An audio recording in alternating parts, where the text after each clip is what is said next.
Olá, cibernéticos! Bem-vindos a mais um encontro e hoje o papo é sobre como se tornar um verdadeiro detetive digital. A gente vai montar um kit de ferramentas para desvendar ativos usando inteligência de fontes abertas. Parece coisa de filme, né? Mas vocês vão ver que muita informação que parece super secreta tá, na verdade, bem na nossa frente. Então, a pergunta de $1 milhão literalmente é: onde é que está o dinheiro? Onde as pessoas escondem o patrimônio? A resposta pode te surpreender e está bem mais perto do que a gente pensa. É isso mesmo. Sabe aquela ideia de que as pistas mais valiosas estão trancadas num cofre super seguro? Esquece. Na maioria das vezes, elas estão ali, na nossa cara. O segredo é saber para onde olhar. E o primeiro lugar, o mais óbvio de todos, são as redes sociais. É ali que a gente encontra a primeira camada de informação, né? É a vitrine que as pessoas montam para todo mundo ver. Um post de cada vez. Mas não para por aí. Depois de dar uma olhada no que é mostrado voluntariamente, a gente mergulha um pouco mais fundo. Vamos para os registros públicos, aqueles dados que, por lei, todo mundo tem que mostrar. E é aí, meu amigo, que a coisa fica séria. E para fechar o cerco, a gente chega na parte mais complexa. A teia de conexões entre as pessoas. É nesse emaranhado de relacionamentos que o verdadeiro dono do patrimônio geralmente tenta se esconder. Beleza, então esse é o nosso mapa da mina de hoje. Vamos passar pela armadilha da ostentação, dados públicos, empresas, ativos físicos e até as redes ocultas. Bora ver como cada uma dessas peças se encaixa? Então, vamos começar pelo começo, que é o terreno mais fértil que existe para um investigador. E o mais engraçado é que é um terreno que as próprias pessoas cultivam, a superexposição nas redes sociais. E essa citação aqui resume tudo perfeitamente. O ser humano é um bicho de hábitos, né? Se a pessoa tem o costume de postar tudo, ela está basicamente entregando de bandeja um dossiê completo sobre a vida dela. Essa necessidade de ostentar, de mostrar o que tem, acaba criando um mapa do tesouro para o investigador. É a própria ostentação trabalhando contra quem quer ficar na sombra. E olha só que interessante, a gente chama isso de migalhas digitais. Cada viagem internacional, o carro de luxo na garagem, aquele iate no fim de semana, o jatinho particular, até posts em restaurantes caros ou o registro de uma marca lá no INPI.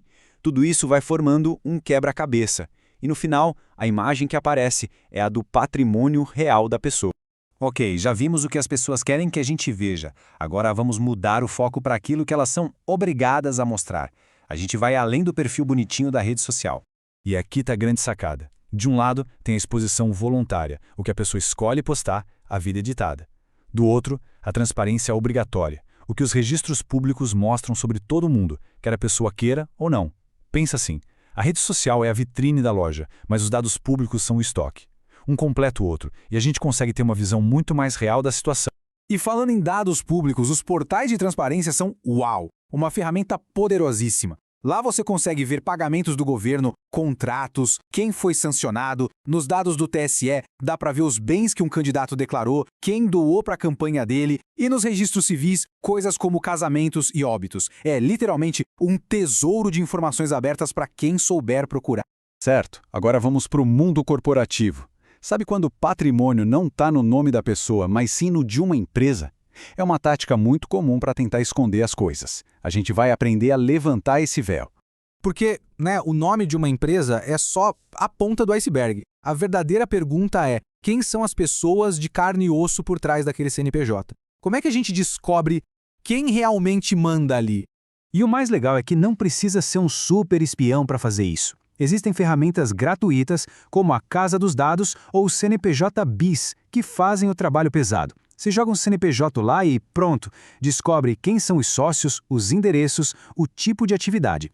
Até o portal da Receita Federal dá informações oficiais. Em minutos, você começa a mapear toda a rede de empresas de uma pessoa. Ok, já falamos de redes sociais e de papelada de empresa. Agora vamos para a parte divertida, rastrear os brinquedos caros. Os bens físicos, sabe? Tem até um ditado no meio da investigação que diz: siga o jato que você acha o iate. E se alguém acha que um jatinho particular ou um iate de luxo são invisíveis, tá muito enganado. Existem plataformas abertas, como o Flight Radar 24 para aviões e o Marine Traffic para barcos, que mostram exatamente onde eles estão em tempo real. Eles usam os dados públicos dos transponders dos próprios veículos, ou seja, não tem para onde fugir. Agora a gente chega no nível mais avançado da coisa, o mais complexo. É aqui que o jogo fica difícil. E se os bens não estiverem no nome da pessoa que a gente está investigando? E se tiver um terceiro no meio? É aí que entra a figura do laranja. O que é um laranja? Basicamente é um testa de ferro.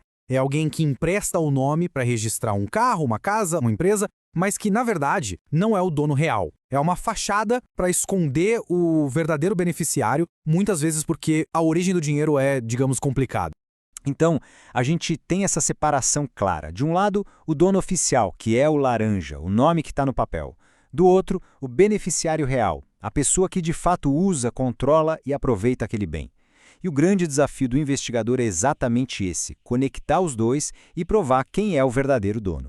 Beleza, mas aí vem a pergunta. Se o nome do cara não tá nos documentos, como é que se descobre essa maracutaia? Onde é que a gente acha a prova? Adivinha? A resposta tá nos dados que a gente já falou.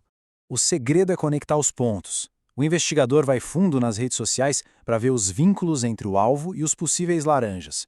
Quem está sempre junto nas fotos? Quem curte e comenta tudo?